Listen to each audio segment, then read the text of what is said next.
Welcome class 11 business studies chapter 2 part 12। Part 12 में आज हम स्टडी करेंगे comparative evolution of different business forms. अलग अलग बिजनेस फॉर्म्स के बारे में इस चैप्टर में हमने पढ़ा था। इसका आज हम कंपैरेटिव इवोल्यूशन करेंगे, जिससे चैप्टर का ओवरव्यू भी हो जाएगा। इसके साथ और एक इम्पोर्टेंट बात मैं आप सबसे आज शेयर करना चाहती हूँ।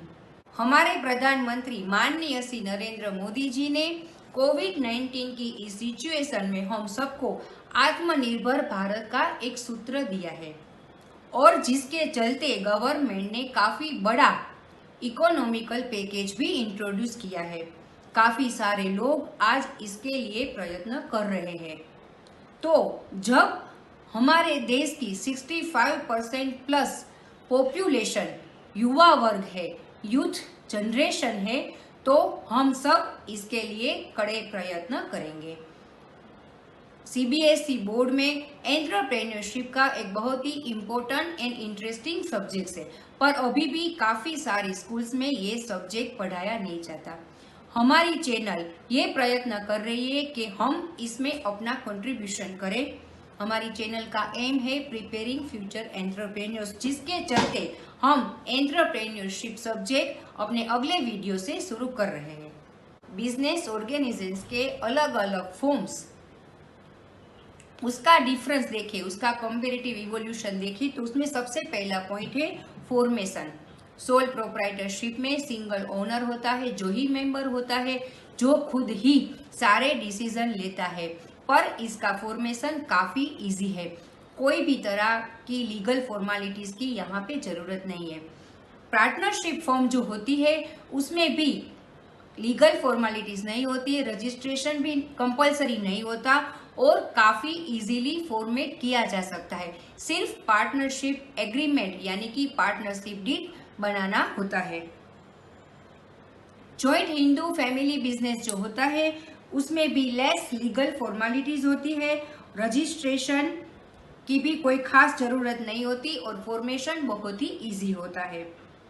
कोऑपरेटिव सोसाइटी में रजिस्ट्रेशन कंपलसरी होता है, और कंपनी में भी प्राइवेट हो या पब्लिक हो रजिस्टर कंपलसरी होता है, और काफ़ी सारी लीगल फॉर्मेलिटीज़ के बाद उसका फॉर्मेशन किया जाता है, जिसके बारे में हमने काफ़ी सारे पॉइंट्स डिस्कस किए हैं।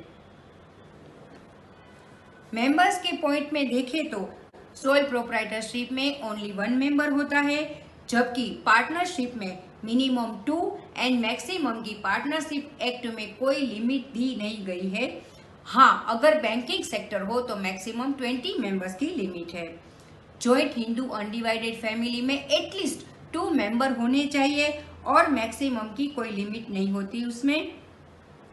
कोऑपरेटिव सोसाइटी में एटलीस्ट 10 एडल्ट मेंबर चाहिए, वहाँ पर भी मैक्सिमम की कोई लिमिट नहीं है।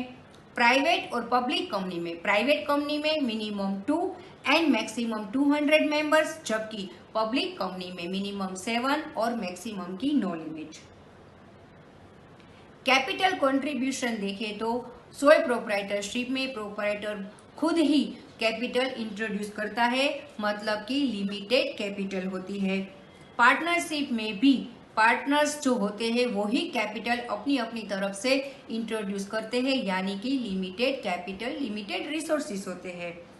जॉइंट हिंदू अनडिवाइडेड फैमिली में जो एंस्टेटल प्रॉपर्टी होती है वो ही कैपिटल के तौर पर इंट्रोड्यूस की जाती है।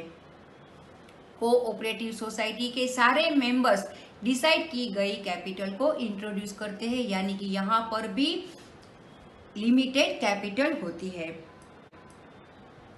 प्राइवेट और पब्लिक कंपनी में लार्ज स्केल पर कैपिटल इंट्रोड्यूस होती है, यानी कि लार्ज स्केल में फाइनेंशियल रिसोर्सेज होते हैं।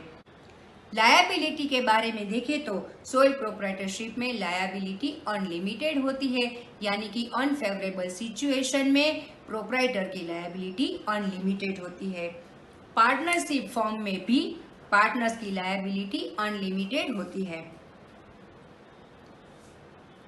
Joint Hindu undivided family business में जो कर्ता होता है उसकी लायबिलिटी अनलिमिटेड होती है, और दूसरे जो पार्टनर्स होते हैं उसकी लायबिलिटी लिमिटेड यानी कि प्रॉपर्टी में उसका जितना शेयर होता है उसके मुताबिक होती है। कोऑपरेटिव सोसाइटी में हर एक मेंबर के कैपिटल कंट्रीब्यूशन के रिगार्डिंग उसकी लायबिलिटी तय की जाती है, जबकि प्राइवेट और पब्लिक कंपनी में भी हर एक की लायबिलिटी अपने कैपिटल के मुताबिक ही होती है। कंट्रोल एंड मैनेजमेंट के पॉइंट में देखें तो सोल प्रोप्राइटरशिप में सारे कंट्रोल, सारे मैनेजमेंट एक्टिविटी, सारे डिसीजन प्रोप्राइटर का अपना ही होता है। पार्टनरशिप फर्म में सभी पार्टनर्स के कंसेंट से सभी डिसीजन लिया जाता है और सभी मैनेजमेंट एक्टिविटी की जाती है। हिंदू अनडिवाइडेड फैमिली बिजनेस में कर्ता के हाथों में सारे डिसीजंस होते हैं, यानी कि सारी मैनेजमेंट एक्टिविटीज और कंट्रोल वो ही देखता है। कोऑपरेटिव सोसाइटी में एक मैनेजिंग कमिटी होती है जो ही सारे डिसीजन लेती है, जिसके हाथों में ही सारा कंट्रोल है। कंपनी के फील्ड में सारे डिसीजंस बोर्ड ऑफ डायरेक्टर्स लेती है, सारा पावर उसी के हाथ में होता है। कंटिन्यूटी के पॉइंट में देखें तो सोल प्रोप्राइटर जो होता है उसको अगर किसी भी अनफेवरेबल सिचुएशन आती है या तो उसकी डेथ हो जाती है तो बिजनेस चालू नहीं रहता, यानी कि बिजनेस क्लोजर की तरफ बढ़ता है। पार्टनरशिप फर्म में कभी कभी एक पार्टनरशिप के गुजर जाने से या इंसॉल्वेंसी जैसे रीजन से पार्टनरशिप बंद भी हो सकती है, और अगर पार्टनर ऐसा एग्रीमेंट करे कि दूसरे पार्टनर के साथ भी या पुराने पार्टनर के साथ भी चालू रखना चाहे तो उसका बिजनेस कंटिन्यू कर सकते हैं। हिंदू अनडिवाइडेड फैमिली में भी अगर कर्ता की डेथ हो जाती है तो परिवार का जो नेक्स्ट एल्डेस्ट मेंबर होता है वो कर्ता बन जाता है, यानी कि बिजनेस कंटिन्यू रह सकता है। कोऑपरेटिव सोसाइटी में भी सेपरेट होता है, सभी मैनेजिंग कमेटी होती है जो सेपरेट होती है, तो यहाँ पर भी कंटिन्यूटी का कोई प्रॉब्लम नहीं रहता और कंपनी सेक्टर में भी स्टेबल कंटिन्यूअस प्रोसेस रह सकती है। तो ये थे हमारे आज के कंपैरेटिव इवोल्यूशन के सभी पॉइंट्स, जिसके द्वारा हमारा चैप्टर का ओवरव्यू भी हो गया है। चैप्टर की चैप्टर नोट्स डिस्क्रिप्शन बॉक्स में से आपको मिल जाएंगी। मिलते हैं अगले वीडियो में एक नए सब्जेक्ट एंटरप्रेन्योरशिप के साथ। तब तक स्टे ट्यून्ड विद सीव एकेडमी। Thank you.